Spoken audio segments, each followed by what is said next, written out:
What's up guys, and welcome back to my channel, and if you're new here then welcome to our little corner of the internet. Today we're watching a video titled America Will Be the Last Superpower. Here's why. Let's see what this video is about.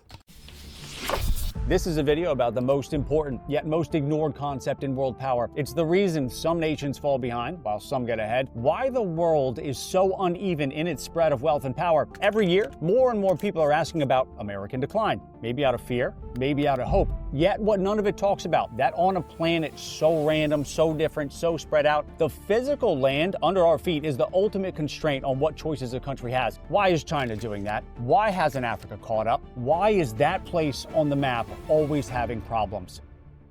This video is brought to you by Farmland LP.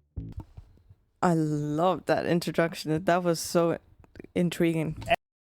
Every feature of land can be positive, negative, or neutral for the country that occupies it. The big flat area stretching from Moscow to Warsaw is a negative for Russia. It's hard to defend. Germany and Napoleon walked their armies right through here. The Himalayas on China's western border shake out to be neutral, giving protection from countries on the other side, but denying China overland access to the Indian Ocean, severely limiting trade and military options. On the other side of the coin, the Mississippi River Basin has more navigable miles of river than the rest of the world put together, giving the U.S. a major surplus of food and a cheap way to transport it. Look at all these kinds of features over every country, and the ordering of the world clicks into place. So let's play a game. The first known humans evolved out of Southeast Africa, slowly spreading out across the world as they settled into the 6 cradle of civilization societies: Olmec in Mexico, Karasupe in Peru, Nile in Egypt, Mesopotamia, Indus in India, Yellow River in China.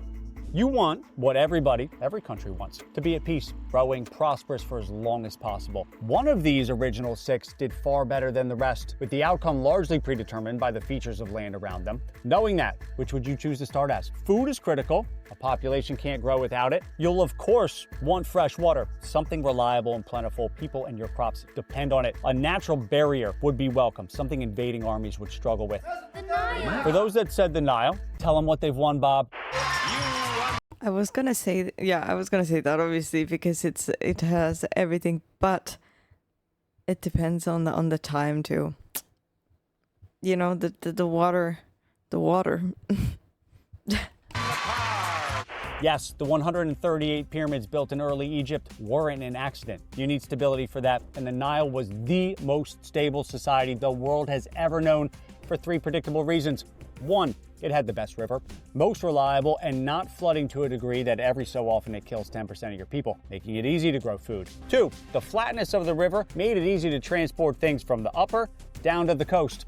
And 3, the people floating down along the river and living by it barely had to think about an invading army, because the desert on either side was the world's best defense against the militaries of the time. No one wants to march across that much desert today, let alone 4,000 years ago. Egypt, the last of the 6 societies to be standing, made it 3,300 years. The invasion of Egypt, knocking off the last of them, kicked off the great global shuffle as the world's population began to boom, going from 200 million in year 0, 500 million by 1500, getting big enough that people are really starting to bump into one another, wanting that greener grass, kingdoms merging and splitting. Europe is one big revolving conflict. China's kingdoms war, Japan war, Africa war. By 1800, we're at 1 billion. This video is so well made. Like, this is the type of video that makes me think, wow, I'm watching YouTube for free. 1945, 3 billion, and then suddenly the math changed. Are we really going to invade them? What if they have nukes? Borders started being redrawn much slower than the previous 2,000 years. Earth's geography lottery, what it blessed and cursed nations with, became locked in, starting with the United States as governor of Earth's most enviable landmass.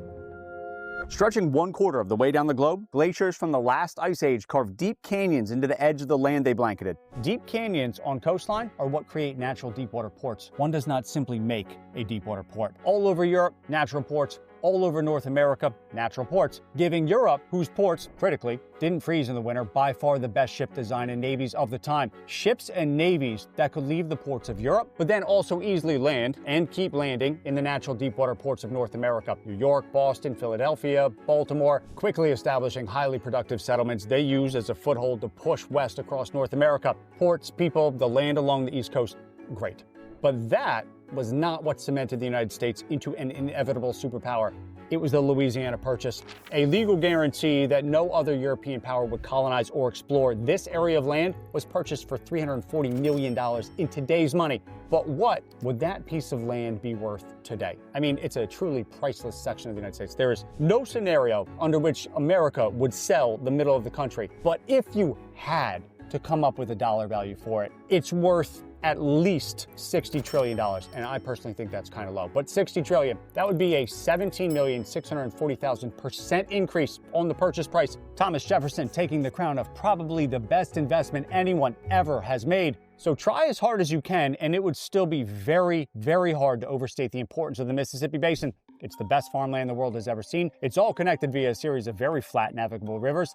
And Mississippi, it's beautiful. I said earlier, it has more navigable miles of river than the rest of the world put together. But then it empties out into the protected Gulf of Mexico, giving the U.S. an outlet into the ocean from the middle of the country. France knew full well what they were selling. They knew the land was so good, they sold it to the U.S. to screw over England. The sale assures forever the power of the United States, and I have given England a rival who sooner or later will humble her pride. France being at war with Britain, the money was part of it, but the sale did, in fact, guarantee that in a couple of short centuries, the U.S. would surpass Britain by a lot. Building on the strong footing in the east, the U.S. used it to push out Spain and connect the Pacific Ocean to the Atlantic Ocean, forming the That's interesting. Like, I never knew the motive behind that, but then, okay. Greatest military defense still today that exists. 3,000 miles between the constantly warring Europeans and 4,500 miles from Asia.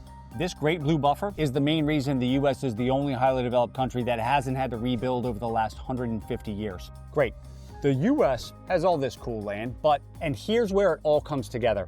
Relative to what? The power games nations play, the great game as some call it, is largely based on what the land under each country allows them to do relative to other countries. So here are 4 very specific examples of how major countries lack the geographic power of the United States.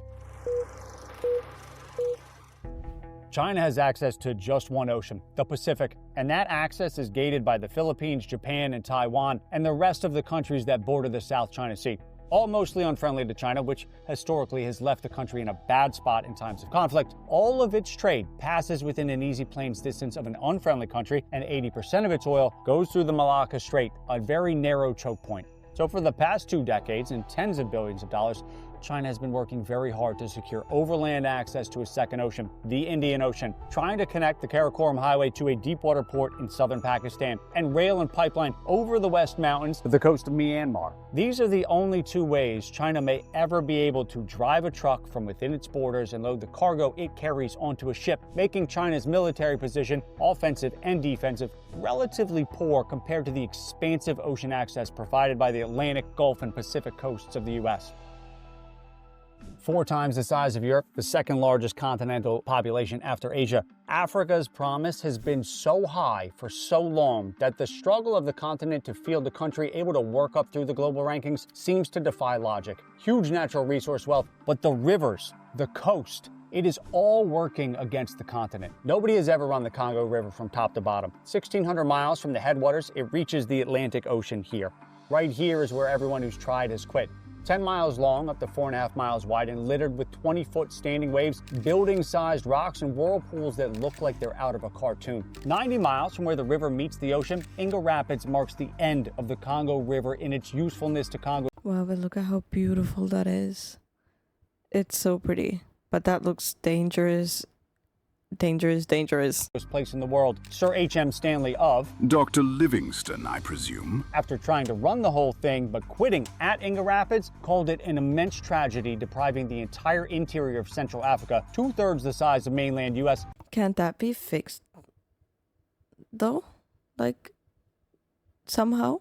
Terraforming? I don't know. From the thing that all great powers need to become and stay great, a reliable flow of water that lets boats go from the interior of the country to the ocean. If you were to cut away all the ground so you could see the Congo River from the side, how it drops from its headwaters to where it reaches the ocean, this massive step is revealed. This is the Mississippi for comparison, a boat-friendly paradise. But even if the Congo was as flat as the Mississippi, it would run into one of the worst stretches of land on the entire planet for natural deepwater harbors. Untouched by glaciers, the coast of Africa is remarkably smooth. Few jagged indentations, too smooth. You see how the Chesapeake Bay is all jagged like this? It is perfect for trade. But these don't really exist on the coast of Africa. The continent, get this, has 20% of all the land on the planet, but because the coast is so smooth, very few indentations, it has less than 5% of the world's coastline. Europe has 7% of the land, 16% of the coastline. But to make things more difficult, the smoothness doesn't do much to slow or break up the energy of the open ocean like a jagged coast does. It slams into the continent, creating one of the most powerful ocean currents in the world very close to shore, currents that sweep up the sediment West Africa's two rivers bring to the ocean and spread it out into any indentation where it can fit, like the few natural harbors Africa does have, which makes the task of keeping African ports open, deep enough for large ships, free from sandbars and shoals that are constantly forming, drifting, reforming, dredging it all away is a Sisyphean task that wasn't possible to do before sophisticated machinery. Africa never stood a chance to be one of the premier continents for trade once the oceans became the way goods are moved around the world. Russia sits in the middle of two crushing geographic puzzles. The first is what we're seeing in Ukraine. This area of land is so flat that it keeps Russia's generals up at night. Not once, but twice over the last 200 years, a European army has marched right up to Moscow. Napoleon captured it. But even if Russia did control that whole run of land, it still lacks the thing any true superpower must have: multiple deep warm water ports that are attached to its mainland. To get to the Atlantic, Russia either has to use its one port in the north of the country, go through the choke point of the Baltic and through the Danish Straits, or down through Turkey, through the Mediterranean, and out into the Atlantic. This is why Russia absolutely loves the Mediterranean and out What? Why can't... Well, okay. to the Atlantic. This is why Russia absolutely loves the idea of the polar ice caps melting a little bit further. If the north coast of Russia can stay warm enough year-round, its north coast becomes a bastion of deep-water ports the length of its north coastline, which is very long. Russia's meddling in the Middle East is in part to gain permanent access to a warm-water port. They had their eye on the same port in Pakistan that China is currently trying to link to when they invaded Afghanistan in the 1970s. Very cozy with Syria on the western shore of the Mediterranean. Now, maybe Putin loves the Syrians, but more likely because the Assad regime had been for decades granting Russia complete and total access to their one major port. A wonderfully strategic spot right above the Suez Canal. Russia's ships are allowed to come and go as they please. And yes, England, the textbook case of how technology can change everything. One of the reasons it was a world superpower for so long was because it's an island, 360-degree access to the ocean. It had a natural gap between constantly warring Europe and easy access to the flow of world trade. But this was the day Britain's fate was sealed. And here's the giant air armada Hitler hurls at England. Planes. Flight changed the math from hours to slowly creep across the English Channel and invade by boat to 30 minutes for hundreds of bombers to be over downtown London. That made Britain susceptible, once again, to be invaded by, I'll only say it one more time, constantly warring Europe. From that point forward, the security of the U.S., surrounded by its two oceans, made keeping money in U.S. dollars instead of the British pound obviously a safer bet. The reserve currency switched, causing money to flow out of Britain and into the U.S. There were other things leading up to Britain's fall, but the arrival of the Air Force was the decisive nail in the coffin. Napoleon was right. On a scale of 1 to 10, only one country today ranks a 10 for the three most important questions. Can you feed your people? Can you be invaded? Can you trade? Everything else builds on that. Politics, the economy, culture, it all must sprout from the land upon which it sits. That does not mean it's the only... This is so well explained. I feel like I haven't said anything during this video, but I'm just like... must sprout from the land upon which it sits. That does not mean it's the only or single determining factor, not at all. But it is the point to start from. So when we ask, is America in decline? The first mention of American decline that I could find was back in 1930. Yet here we are, almost 100 years later, because the idea that the US is going to spontaneously collapse ignores the thing that's guided human civilization since the beginning of time. Until something about the land underneath a nation changes, that country's position of power in the world is unlikely to change.